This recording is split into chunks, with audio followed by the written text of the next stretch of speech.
Welcome to the City Club. My name is Dick Tracy. I'm your first vice president, and I'm standing in for Bill Lesh today, who could not attend. Let's turn to today's program. And before we start the introduction, just a reminder on the question and answer process. After the speaker has finished his prepared remarks, we will entertain questions from the audience. Preference will be given to those of you who are brave enough to stand up and ask questions from the audience. But we also have forms on the table. If you would like to submit a written question, we will also ask those. The privilege of asking the first question today is reserved to our board host, and that's Cheryl Warren, who is the executive director of the YWCA.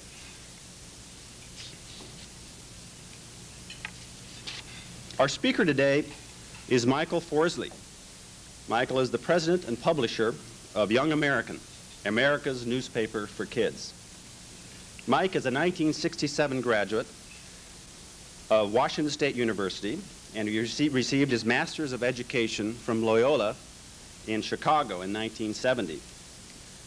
After getting his master's, Michael worked with street gangs on Chicago's South Side, teaching reading skills to teenagers intent on violence.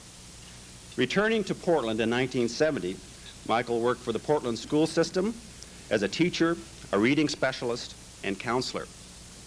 Mike has also worked with the city of Portland and has helped develop the state's Child Development Specialist Program, which is in most of all the districts throughout Oregon today. In 1981, Michael began formulating ideas for Young American, spending nearly 2 years researching and prototyping the newspaper. He published the first issue in 1983. Since that time, circulation has grown to over 5 million and reaches children in 25 major cities throughout the nation. The colorful monthly tabloid is filled with stories that interest children. World affairs, sports, entertainment. Some 281 Oregon children between 8 and 14 now see this publication.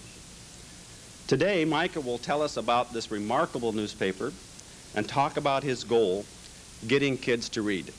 Let's all welcome Michael Forzley.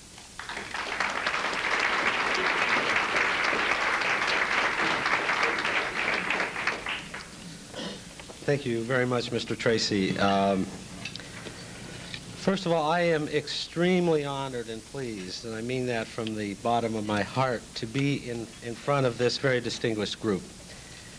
We have emerged from Portland as the nation's newspaper for kids pretty quietly, and to be recognized, to be up in front of this community of people is indeed an honor, so I want to thank you.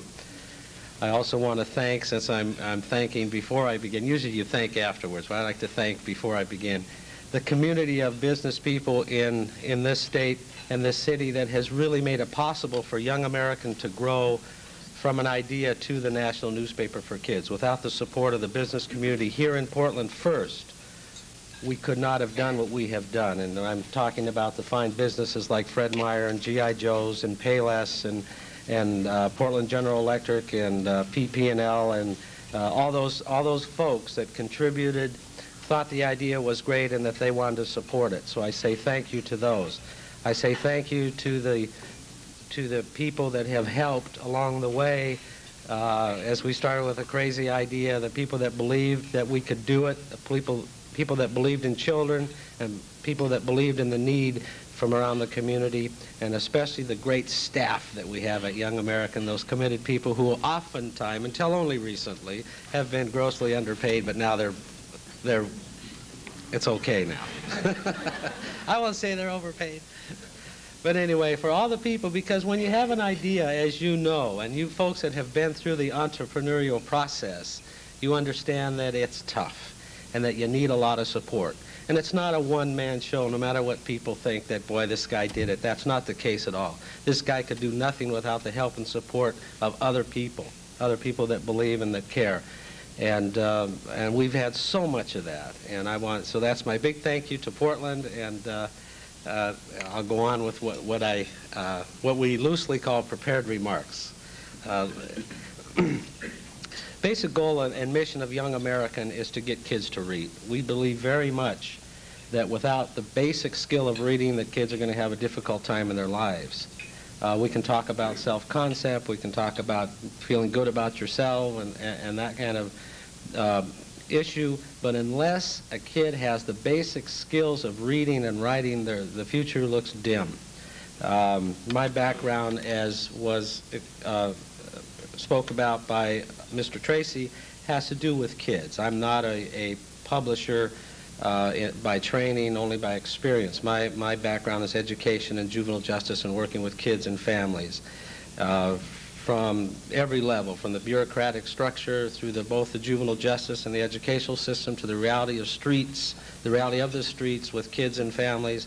That's where I come from. That's my basis. And I've learned that reading is it. I mean, anything that we can do for kids, we've got to get them to read. So that's our primary mission, to build a better and a safer world for kids.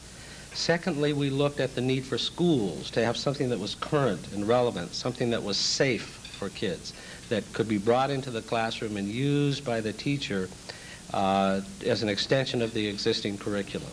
We're now distributing close to 1 million copies of Young American through schools in this country, and that's growing tremendously. The requests are coming in so fast it's hard for us to keep up with them. But teachers have accepted this vehicle as a quality, safe information piece for kids in the classroom. We provide a teacher's curriculum guide for each issue that goes into the classroom. We also looked at the need for newspapers for them to develop their future market. As we know that there's a term that's out there called graying demographics, and the newspaper industry has experience in that. And I know that we have a guest from the Oregonian, a new member from the Oregonian, and that's a constant struggle that newspapers face with across the nation. How do we get young people involved in print? How do we get young people involved in the newspaper reading habit? How do we make our product more attractive to families?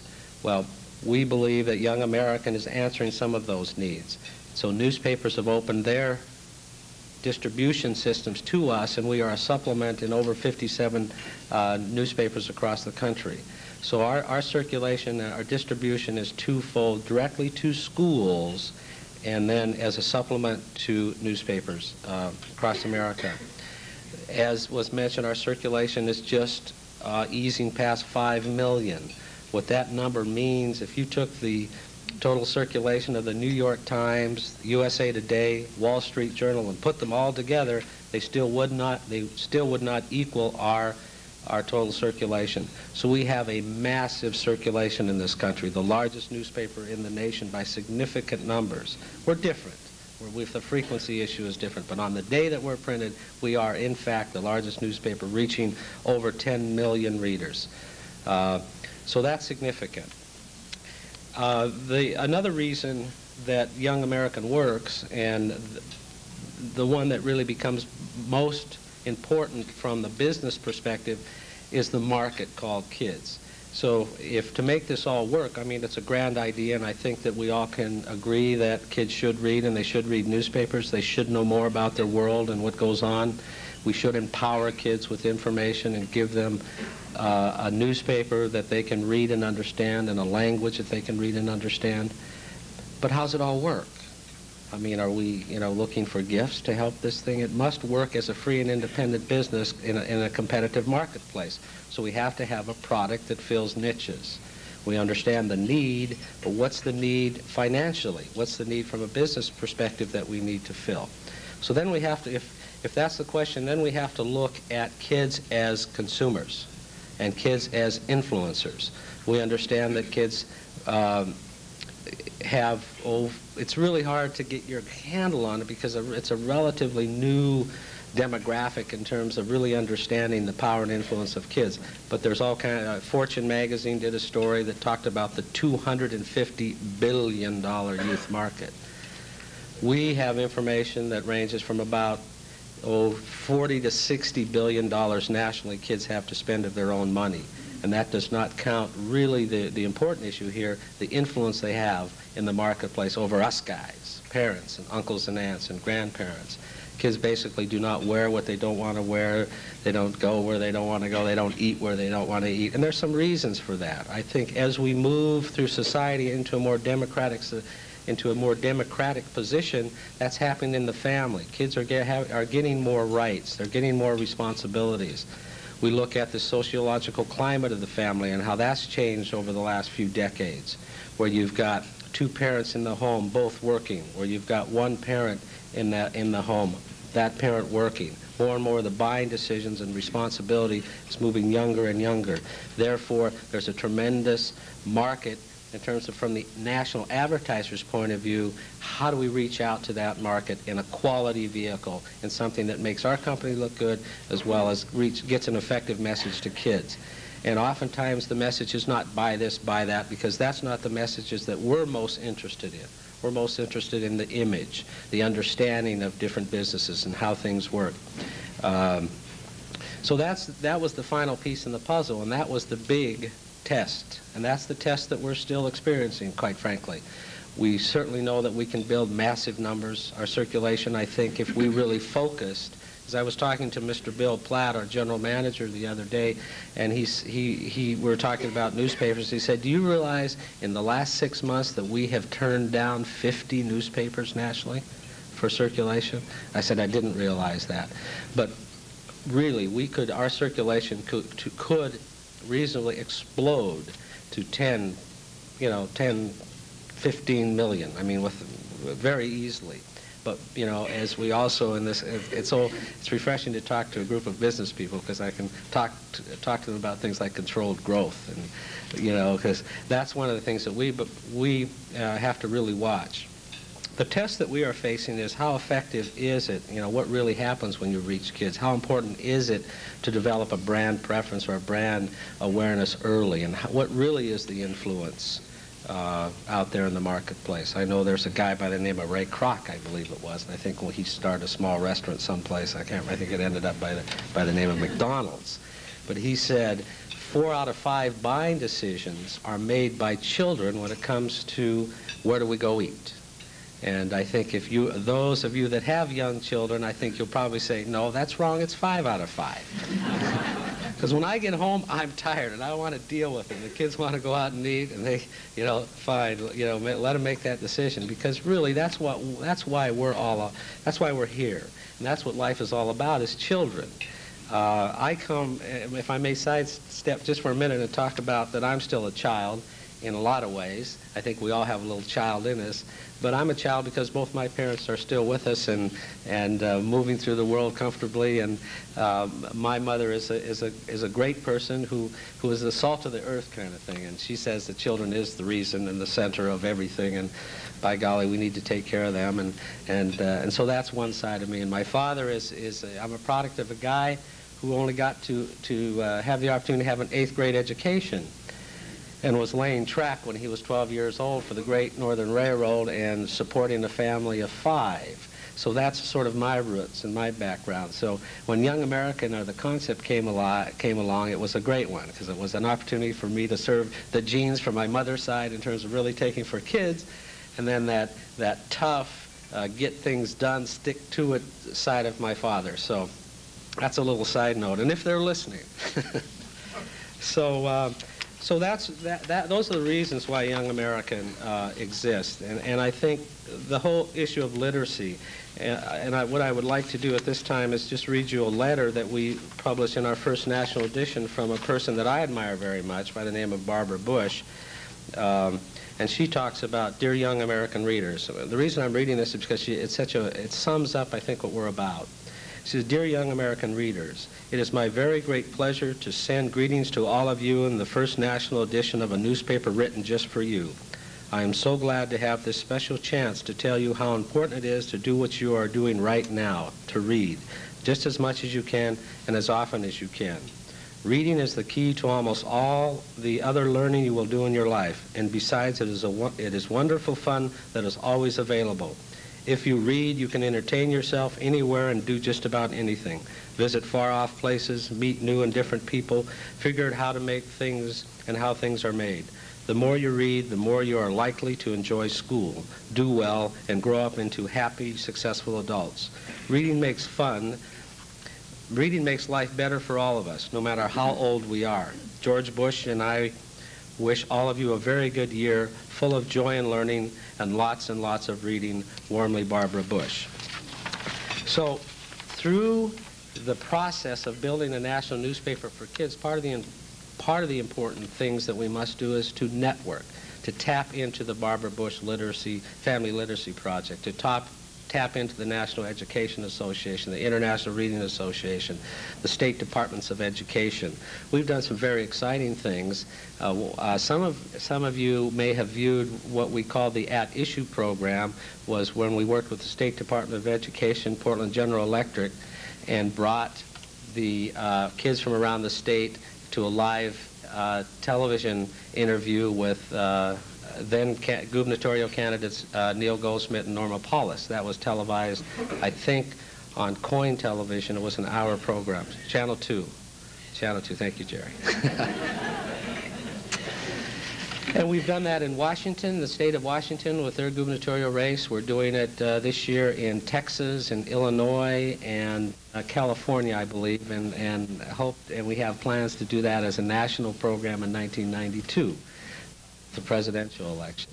So we've got a very creative group of people. We enjoy very much with what we're doing. We started from the north wing of my bedroom, and now we are the largest newspaper in the nation, and moving on. And our plans call for us to increase frequency and to increase circulation. A couple of letters that I wanted to share with you from our readers before I close.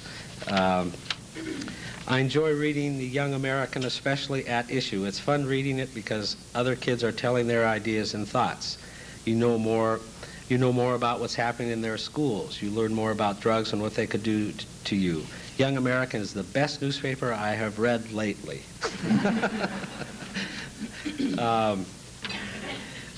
Dear Young American, I think your kids' newspaper is the greatest thing since George Washington. I think you should put in a horse article all about horses and their habitat. I say that because I am a fan of horses. That is because I have my own. I really hope you print this letter, because I sent a letter to Highlights and they didn't print it. So please print it. Sincerely, Elizabeth or Lizzie from Champaign, Illinois. P.S. If you don't print this letter, I will be very disappointed. No pressure there. Dear Mr. Forzley, thank you for your paper. I come from Thailand. I've been in America for 8 months. I'm learning English. Your paper helps me. I enjoy, dear Young American, I enjoy your articles. I think the newspapers you made are good for kids. It lets kids want more enjoyment. Some kids want more crossword puzzle, but I think what you're writing is good enough for kids. This one, I love reading your newspaper with my grandpa and mom. I feel grown up reading. It's not dumb. My favorite part is the crossword puzzle. It's not too hard like the grown-up puzzles. I think you should keep it just how it is. From Glide, Oregon.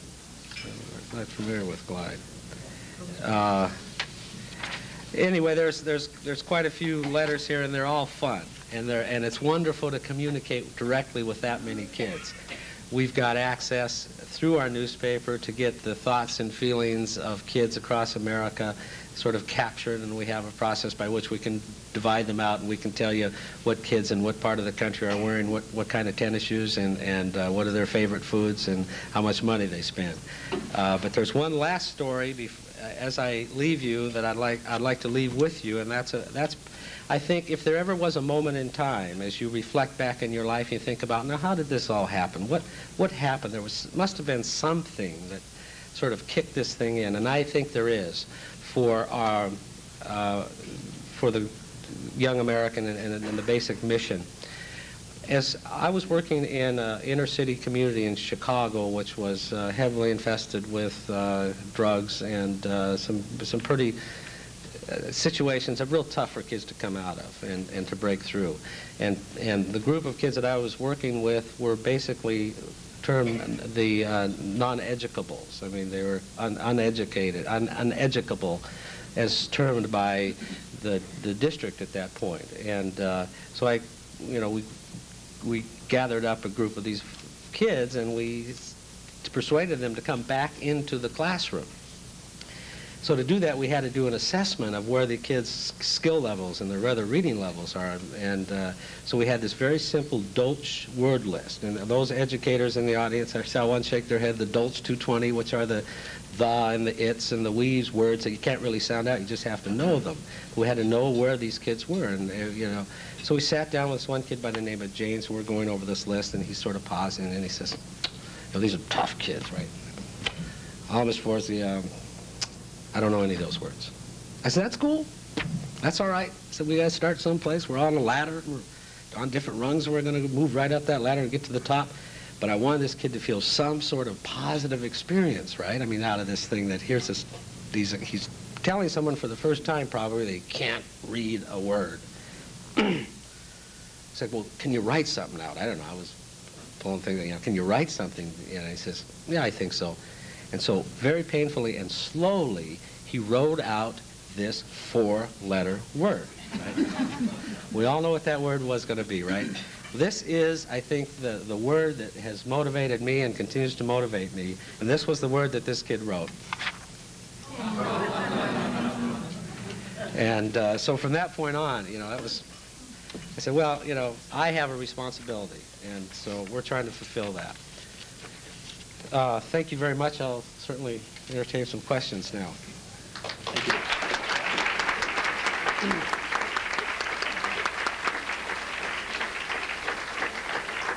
Our first question today will come from Cheryl Warren, our board host. Well, the most burning question, of course, is, did you print the letter from Lizzie? I would like to know, I'm sure you're familiar with what's called the Channel 1 program that's now available in the school district, and if you could talk a little bit, Mike, about how you view that as reaching kids and motivating them compared to what the newspaper is doing. Well, Channel 1 is a Whittle company by the name of Whittle Communications, and that's a program where they are giving school districts approximately $50,000 of video equipment. They will tie them into a satellite, which will then broadcast on a daily basis 10 to 15-minute news segments. But part of the deal is that there will be commercials that, as I understand it, kids are requested to watch, and they're targeting they're into a little older age category. They're more upper high school, and they're targeting more high schools and upper end of junior high. How I feel about it is, I think that television can be a very important tool. My frame of reference is that we have to do everything we can do to get kids reading, and I think anything that can give kids more information is very positive. But our frame of reference is reading, and I'm not sure. I know there's been some reaction. The state of New York has banned the Whittle Communications, which, by the way, is a Time Inc. company. Time Inc. purchased 50% of Whittle a couple of years ago, so they've got a tremendous amount of money and resources behind them. The state of California has banned Whittle. Yes. John Wish, City Club member. Hi, John. Who are your other competitors in the market you're going after, and specifically what grades are you targeting? Okay, thank you. The other competitors, I suppose, we're in kind of a luxurious moment, because there really aren't any competitors. There's nothing out there quite like us. There is, of course, our old friend that we grew up with called Weekly Reader, which is just a fine organization and a fine product for kids, and they really focus in on the early developmental years, kindergarten, first, second grade. Our product really appeals most to kids that have some grasp of reading, and we're looking at third, fourth, fifth, up through about seventh or eighth grade has been our target. There's Scholastic out there, but they're there really hasn't been a newspaper in newspaper format. I mean, we're kind of unique out there right now. That's part of the trouble with the advertising. They'll say, well, how do we deal with this thing? There's no, there's a couple kinds of people that you meet as you go, and those that think with their memories in terms of, well, this is the way we do things because this is always the way that they've been done, and there are those that blend wisdom and experience. And so that's the challenge that we have, is that we are so unique, and really there's not much like us out there. Yes? Joella Whirling, club member, and Michael, I want to thank you. KATU has been involved with Young American quite a bit, and we've enjoyed it. I understand that you have participated very actively in a very innovative literacy training program in Kentucky, and I wonder if you can tell us something more about that. And just how you're involved in what you're doing with it. I've been on the road. That innovative program, I don't have enough information really to comment on. I wish I did. Dr. Ellen Dobbins, who is our educational services director, I think is the one that's coordinating that. And I don't really have enough information. I have to apologize to Joella. I can't comment on that. I'm sorry. Jan Tennell, City Club member. I also work for the Multnomah County Library System, and one of the things that we've discovered is that readership with young people drops off as they get to be teenagers, and then it rises again as the teenage years are over and people pick up the reading habits they gathered when they were young. Do you have any plans to tackle that audience, and what made you target this audience from about, is it maybe the first grade to about the 5th or the 6th? Yeah. And might you go beyond that? Well, you always have to do what you do best, I think, first, and what we believe that developing good habits and developing the interest and the skills is very important early. Everything that we know about prevention and human development and child development tells us that if you can instill certain habits and value early, then you're way ahead of the game. So we're focusing on those early years so that enabling kids to have fun and feel good about their own newspaper. I think if we can bring a generation through reading and excited about reading, then the kids that we're looking at now are going to be that much better.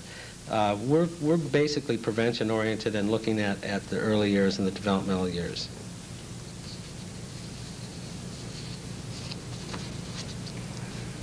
Questions? We have some hand-written questions. I wonder if you'd explain your advertising policy. What do you run? What won't you accept? That's always a challenge. We, of course, will not accept obvious kinds of things like alcohol and tobacco advertisements. We try to protect our children as much as possible. We have a pretty tight, very tight advertising policy. And in fact, we've lost some advertisers because of it.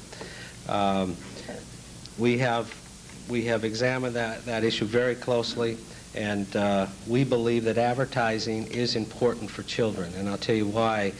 Children are, in fact, consumers, as we've heard in the marketplace. Children are bombarded with advertising from every direction, as we all are. Television, radio. You can't go through a school or a building or wherever you're at and not find some sort of advertising, whether it's in magazines or television. What are we doing to really prepare our kids to be consumers? What are we doing really to give them the information of what this ad is about and why is it, and what in terms of truth of advertising. I believe we have a responsibility as a society to educate our children in all areas, and one of it is that, hey, these guys are going to be pitching you for dollars. How equipped are you ready to focus at and look at that and understand it? So I believe that advertising is a critical part of any newspaper. And another thing that we learned through our research with kids was that what is one of the things they want to read most about? Sports, of course, and entertainment, of course, and world news they're interested in, and all the various things that you can think of. But another thing is what's out there in the marketplace for me, what's hot and what's not. Kids enjoy reading. If the goal is to get reading, you have quality advertising. And so I hope that answers that question. I'm Ray Polani, City Club member. Mr. Forzley, I think you're doing a very, very important job. The children obviously are our future. And I can't help feeling that worldwide there is probably an overconsumption of resources. I think that what we are doing, particularly in the developed world, is probably not sustainable. Is your paper doing anything to prepare this future generations to a more frugal, more conserving, more sustainable type of future?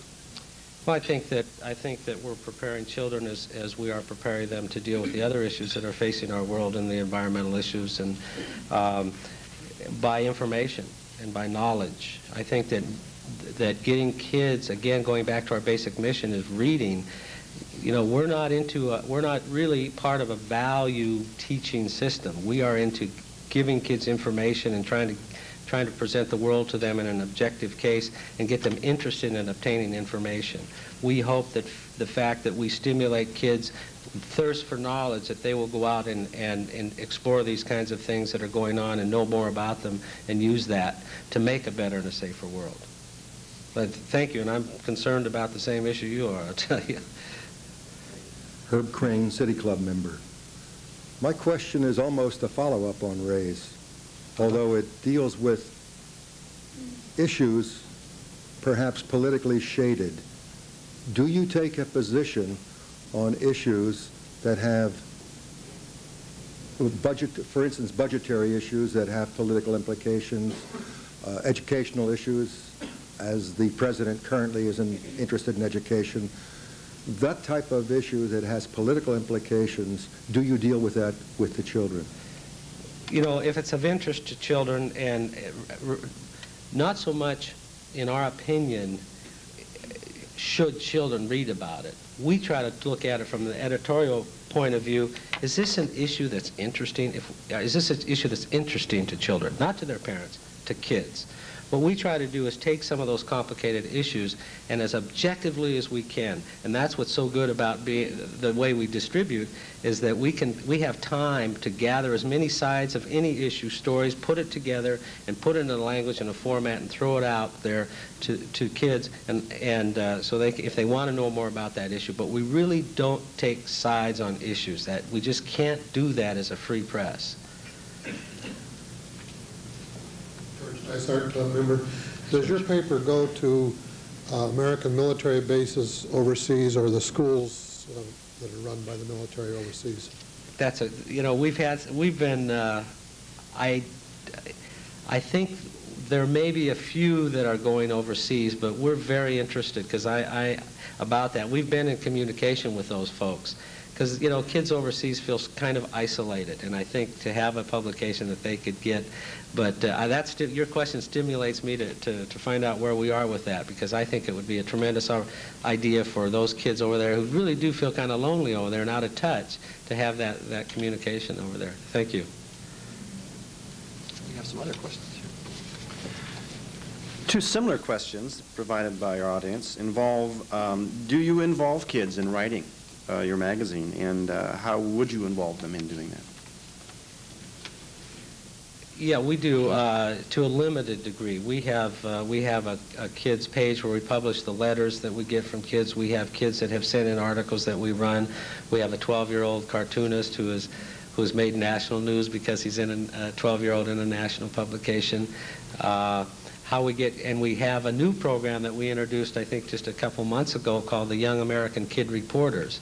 And these kids are out in different parts of the nation, sort of their eyes and ears, and looking for stories and evaluating the paper and checking with their friends and sending us stories. We're building the network of children, and yes, we want to have as much input and editorial input by kids as much as we can. So that's certainly an important issue with us. Yes, Robert Petkin, I'm a guest today. Hi, Robert. I noticed that you're talking about a national publication, but the bulk of your advertising is very much regional and, frankly, very much local to Oregon. Are you printing this on a local basis, in which case you're selling different advertising in New York and different advertising in New Jersey and different advertising in Florida? Or rather, is there a conflict between the two? Thank you for that question.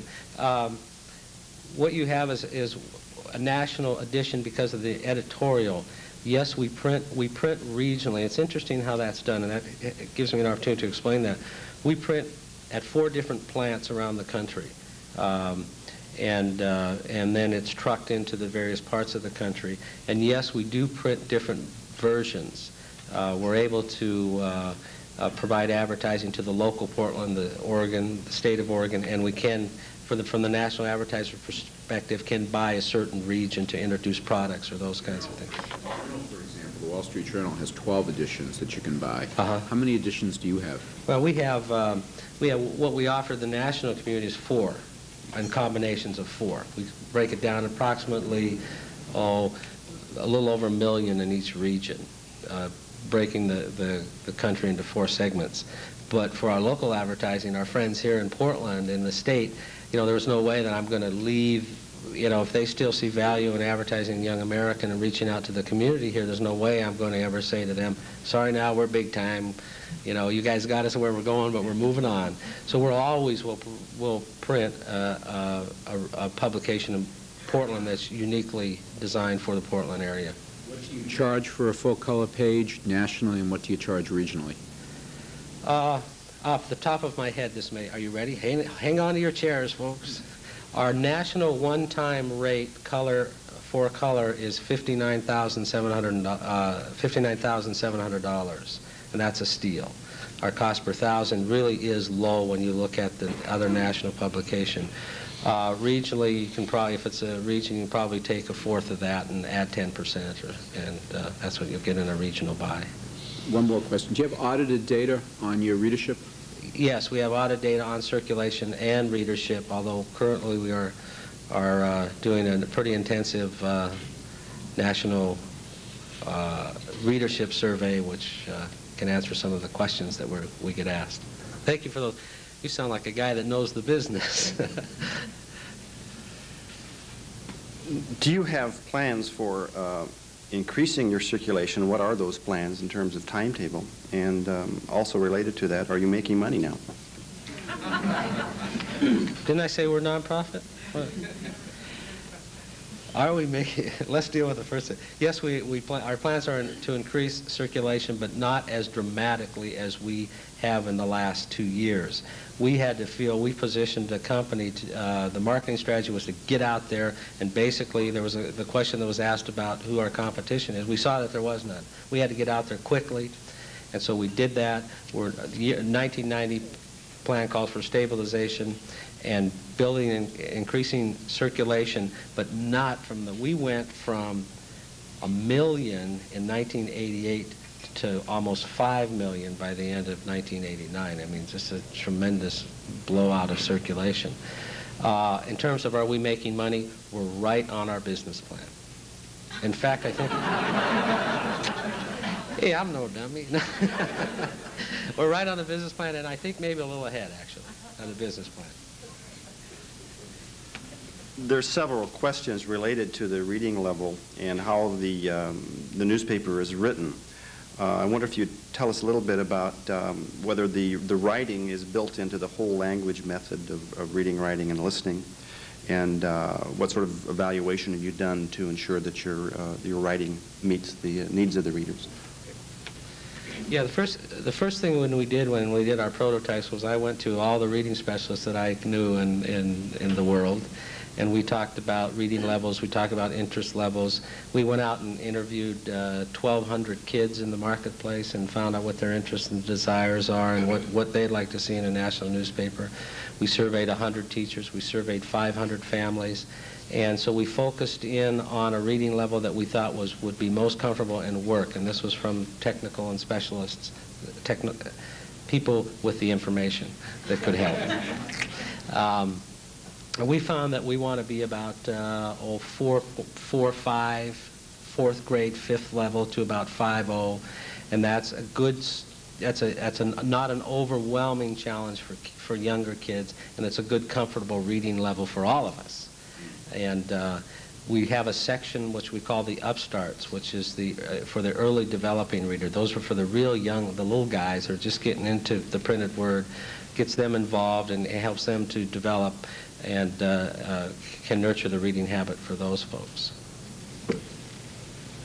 We have 2 more questions. Before I ask them, I think we should let the listening audience know, because we are a family club, that the 4-letter word that was described is help, H-E-L-P.